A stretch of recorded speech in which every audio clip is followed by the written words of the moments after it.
As stated in modern money mechanics, of course they, the banks, do not really pay out loans from the money they receive as deposits. If they did this, no additional money would be created. What they do when they make loans is to accept promissory notes, loan contracts, in exchange for credits, money, to the borrower's transaction accounts. In other words, the $9 billion can be created out of nothing simply because there is a demand for such a loan and that there is a $10 billion deposit to satisfy the reserve requirements. Now, let's assume that somebody walks into this bank and borrows the newly available $9 billion. They will then most likely take that money and deposit it into their own bank account. The process then repeats, for that deposit becomes part of the bank's reserves. 10% is isolated, and in turn 90% of the $9 billion, or $8.1 billion, is now available as newly created money for more loans. And, of course, that 8.1 can be loaned out and redeposited, creating an additional 7.2 billion, to 6.5 billion, to 5.9 billion, etc. This deposit money creation loan cycle can technically go on to infinity. The average mathematical result is that about $90 billion can be created on top of the original $10 billion. In other words, for every deposit that ever occurs in the banking system, about 9 times that amount can be created out of thin air. Money jitters? Ask the obliging Bank of America for a jar of soothing instant money, M-O-N-E-Y, in the form of a convenient personal loan. So, now that we understand how money is created by this fractional reserve banking system, a logical yet elusive question might come to mind. What is actually giving this newly created money value? The answer? The money that already exists. The new money essentially steals value from the existing money supply. For the total pool of money is being increased irrespective to demand for goods and services. And as supply and demand finds equilibrium, prices rise, diminishing the purchasing power of each individual dollar. This is generally referred to as inflation, and inflation is essentially a hidden tax on the public. What is the advice that you generally get? And that is, inflate the currency. They don't say debase the currency. They don't say devalue the currency. They don't say cheat the people who are saved. They say lower the interest rates. The real deception is when we distort the value of money. When we create money out of thin air, we have no savings, yet there's so-called capital. So my question boils down to this: how in the world can we expect to solve the problems of inflation, that is, the increase in the supply of money, with more inflation? Of course, it can't. The fractional reserve system of monetary expansion is inherently inflationary. For the act of expanding the money supply, without there being a proportional expansion of goods and services in the economy, will always debase a currency. In fact, a quick glance at the historical values of the US dollar versus the money supply reflects this point definitively, for the inverse relationship is obvious.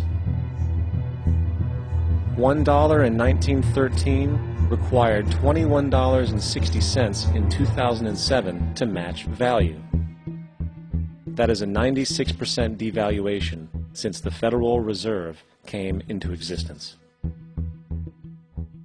Now, if this reality of inherent and perpetual inflation seems absurd and economically self-defeating, hold that thought, for absurdity is an understatement in regard to how our financial system really operates. For in our financial system, money is debt, and debt is money. Here is a chart of the U.S. money supply from 1950 to 2006.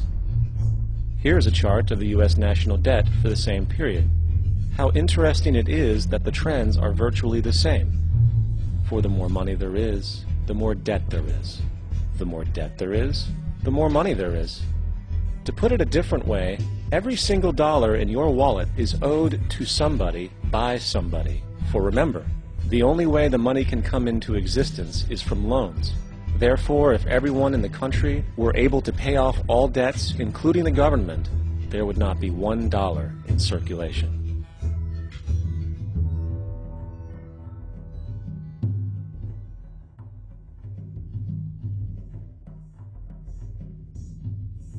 In fact, the last time in American history the national debt was completely paid off was in 1835, after President Andrew Jackson shut down the central bank that preceded the Federal Reserve.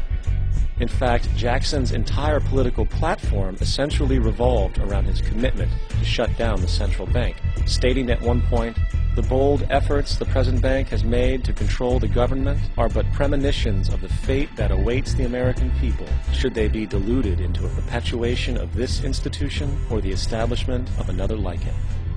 Unfortunately, his message was short-lived, and the international bankers succeeded to install another central bank in 1913, the Federal Reserve.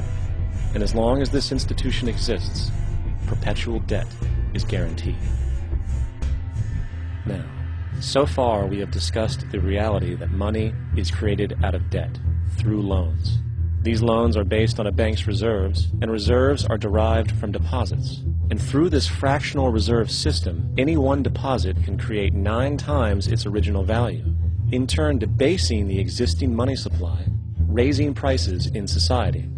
And since all this money is created out of debt and circulated randomly through commerce, people become detached from their original debt, and a disequilibrium exists where people are forced to compete for labor in order to pull enough money out of the money supply to cover their costs of living. As dysfunctional and backwards as all of this might seem, there is still one thing we have omitted from this equation. And it is this element of the structure which reveals the truly fraudulent nature of the system itself: the application of interest. When the government borrows money from the Fed, or when a person borrows money from a bank, it almost always has to be paid back with accrued interest. In other words, almost every single dollar that exists must be eventually returned to a bank with interest paid as well. But if all money is borrowed from the central bank and is expanded by commercial banks through loans, only what would be referred to as the principal is being created in the money supply. So then, where is the money to cover all of the interest that is charged? Nowhere. It doesn't exist. The ramifications of this are staggering, for the amount of money owed back to the banks will always exceed the amount of money that is available in circulation. This is why inflation is a constant in the economy, for new money is always needed to help cover the perpetual deficit built into the system, caused by the need to pay the interest. What this also means is that mathematically, defaults and bankruptcy are literally built into the system, and there will always be poor pockets of society that get the short end of the stick. An analogy would be a game of musical chairs, for once the music stops, somebody is left out to dry. And that's the point. It invariably transfers true wealth from the individual to the banks. For if you are unable to pay for your mortgage, they will take your property. This is particularly enraging when you realize that not only is such a default inevitable due to the fractional reserve practice, but also because of the fact that the money that the bank loaned to you didn't even legally exist in the first place.